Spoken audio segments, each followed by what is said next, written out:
দুইটি উসিলা করে দোয়া করলে আল্লাহ তাআলার কাছে যা চাইবেন আল্লাহ তাআলা সেটাই আপনাকে দিয়ে দিবেন। এটা আমি নিজে চাক্ষুষ প্রমাণিত।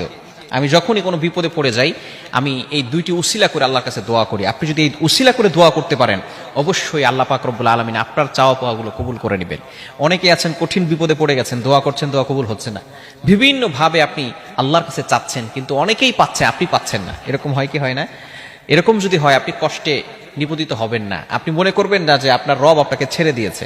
আল্লাহ বলছেন ওয়ালা সাউফা ইউতিকা রাব্বুকা ফাতারদা, তোমার রব তোমাকে এমন ভাবে দিবে তুমি সন্তুষ্ট হয়ে যাবে, স্যাটিসফাই হয়ে যাবে। মা ওয়াদ্দাআকা রাব্বুকা ওয়া মা ক্বালা, আল্লাহ পাক রব্বুল আলামিন এমন ভাবে জানিয়ে দিচ্ছেন যে তোমার রব তোমাকে ছেড়ে দেয় নাই, আমাদের রব ছেড়ে দেন নাই।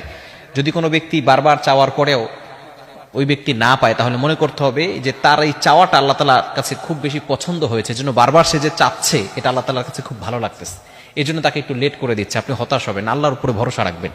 এই দুইটি উসিলা করে দোয়া করবেন। নাম্বার ওয়ান, এক নাম্বার হচ্ছে তাওহীদের উসিলা করে দোয়া করবেন, আল্লাহ তাআলার একত্ববাদের ঘোষণা করে দোয়া করবেন। তাওহীদ, কালিমা লা ইলাহা ইল্লাল্লাহ, এটার উসিলা করে আপনি আল্লাহর কাছে দোয়া করবেন যে আল্লাহ তোমার একত্ববাদ, তোমার তাওহীদের উসিলা করে তোমার কাছে চাচ্ছি, আল্লাহ তুমি আমাকে ব্যবস্থা করে দাও। দেখবেন অবশ্যই আল্লাহ পাক রব্বুল আলামিন আপনার দোয়াগুলো অ্যাকসেপ্ট করবেন।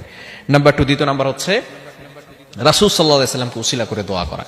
আয় আল্লাহ, তোমার প্রিয় হাবিব মুহাম্মদ রাসূলুল্লাহ সাল্লাল্লাহু আলাইহি সাল্লামকে উসিলা করে তোমার কাছে চাচ্ছি, তুমি তার উসিলায় আমাকে এটা দান করো, ওটা দান করো। এটা আপনি আল্লাহর কাছে বলতে পারেন, কেননা সাহাবায়ে কেরামের অভ্যাস ছিল সব সময় নবীজি সাল্লাল্লাহু আলাইহি সাল্লামকে উসিলা করে দোয়া করতেন।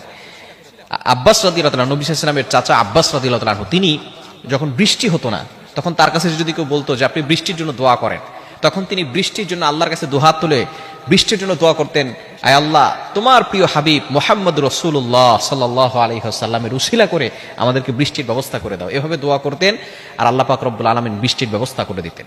এজন্য অবশ্যই যখন কঠিন বিপদে পড়ে যাবেন আপনি হায় হুতাশ করবেন না, হতাশ হবেন না, আল্লাহর উপরে ভরসা রাখবেন এবং আপনি দুইটি উসিলা করে দোয়া করবেন। এক নম্বর হচ্ছে তাওহীদ, আল্লাহ তাআলার একত্ববাদের ঘোষণা দিয়ে আপনি দোয়া করবেন, এই উসিলা করে আপনি দোয়া করবেন। দ্বিতীয় নম্বর হচ্ছে নবীজি সাল্লাল্লাহু আলাইহি সাল্লামকে উসিলা করে আপনি দোয়া করবেন। দেখবেন আল্লাহ তাআলা আপনার দোয়াগুলো অ্যাকসেপ্ট করবেন, কবুল করে নেবেন। তবে অবশ্যই শর্ত হচ্ছে আপনি আল্লাহর ইবাদত করবেন, আল্লাহর সাথে শিরিক করবেন না এবং হারাম থেকে দূরে সরে আসবেন। হারাম কোনো কাজ করবেন না, হারাম সুদের সাথে ঘুষের সাথে জড়িত থাকবেন না। ইনশাআল্লাহ আল্লাহ তাআলা অবশ্যই আপনার দোয়াগুলো কবুল করবে ইনশাআল্লাহ।